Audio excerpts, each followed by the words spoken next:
ఆదిలాబాద్ జిల్లా తాంసికి చెందిన పొచ్చుబాయిది దయనీయ గాథ. 20 ఏళ్ల కిందట మహారాష్ట్రకు చెందిన సుభాష్తో పెళ్లైంది. తొలి సంతానంగా కుమారుడు హరీష్ పుట్టిన వేళ ఆమె ఆనందానికి అవధుల్లేకుండా పోయాయి. కాని ఆ ఆనందం కొన్నాళ్లకే పరిమితమైంది. కోవిడ్ సమయంలో హరీష్ ఓ రోజు కళ్లు తిరిగి పడిపోయాడు. హైదరాబాద్లోని వైద్యులకు చూపిస్తే కిడ్నీల సమస్య ఉందని తేలింది. తండ్రి సుభాష్ ఓ కిడ్నీ ఇచ్చేందుకు ముందుకొచ్చినప్పటికీ కరోనా లాక్డౌన్ కారణంగా హైదరాబాద్ నుంచి వెనుదిరిగారు. ఆ తర్వాత భార్యా పిల్లల్ని వదిలేసిన సుభాష్ ఎక్కడికి వెళ్లిపోయాడో తెలియదు. ఇప్పటికే ఇంటికి తిరిగి రాలేదు. చేతిలో చిల్లి గవ్వలేని ఆ తల్లి మంచానికి పరిమితమైన కొడుకును చూస్తూ కుమిలిపోతోంది.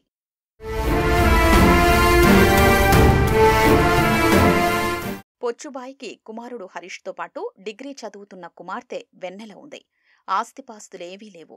4 ఏళ్లుగా ఆదిలాబాద్ రిమ్స్లో వారానికి 3 సార్లు హరీష్కు డయాలసిస్ చేయిస్తోంది. తాంసి నుంచి రానుపోను రవాణా ఖర్చులకు సైతం ఇతరుల్ని ప్రాధేయపడాల్సొస్తోంది. ఇక తప్పదని పిల్లలిద్దరితో ఆదిలాబాద్ వచ్చింది. భుక్తాపూర్లో ఓ ఇంట్లో అద్దెకుంటోంది. చాయ్ హోటల్లో పనిచేస్తే వచ్చే కొద్దిపాటి సొమ్ముతోనే కుటుంబాన్ని పోషిస్తోంది. మంచానికే పరిమితమైన హరీష్ ఆరోగ్యం రోజురోజుకు క్షీణిస్తోంది. తల్లి ఏడ్చినప్పుడు కంటనీరు కార్చడం తప్పితే ఏమీ చెయ్యలేని స్థితిలో ఉన్నాడు. నడిస్తే ఆయాసమొస్తోంది. కిడ్నీ ఇచ్చేందుకు పొచ్చుబాయి సిద్ధంగానే ఉంది. కాని ఆమెకు ఆరోగ్యం సహకరించడం లేదు. కుమారుణ్ణి బతికించండని తల్లి కన్నీళ్లతో వేడుకుంటే తనకు బతకాలని ఉందనే హరీష్ మౌనరోదన ఆ కుటుంబ దైన్యాన్ని సూచిస్తోంది. నేను 10th వరకు చదువుకున్నాను. అప్పుడు డయాలసిస్ వాంతులు డయాలసిస్ స్టార్ట్ అయిపోయింది. అప్పటి నుంచి ఇప్పటి వరకు 6 సంవత్సరాలు అవుతుంది డయాలసిస్. నేను కాలేజ్కు వెళ్ళాలనుకున్నాను కానీ డయాలసిస్ వల్ల కాలేజీకి కూడా వెళ్ళలేకపోతున్నాను. హాస్పిటల్లోనే దినమంతా గడిచిపోతుంది. ఇక కాలేజ్ విషయం అయితే లేనే లేదు. నాకు కూడా కాలేజీకి వెళ్ళాలని ఉన్నది. దయచేసి నాకు ప్రాణం పోయండి.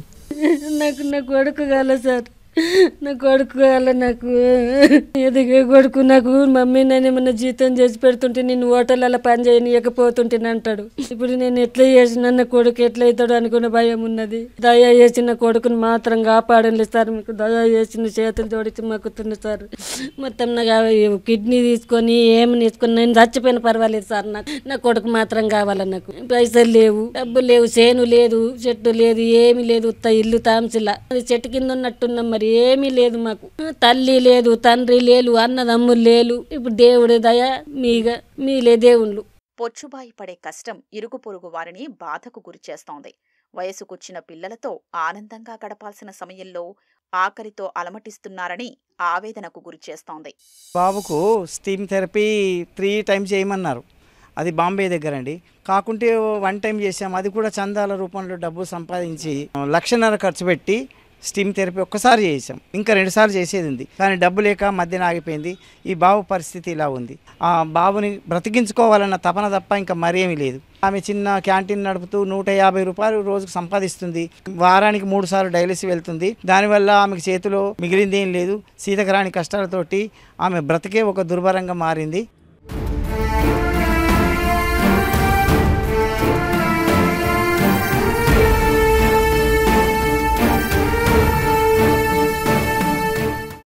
తల్లి అంటే పేగుబంధం. తనువును చీల్చుకొని బిడ్డలకు ప్రాణం పోస్తుంది. ఎదుగుతున్న పిల్లలను చూసి సంబరపడుతుంది. కానీ ఈ తల్లికి ఆ సంతోషం కనిపించడం లేదు. కళ్ళ ముందే కన్న కొడుకు కాటికి వెళ్తున్నారని బాధతో కుంగిపోతుంది. మానవతావాదులు ఆదుకోవాలని కన్నీళ్లతో వేడుకుంటుంది. కెమెరామెన్ కిరణ్తో మణికేశ్వర్, ఈటీవీ న్యూస్, ఆదిలాబాద్.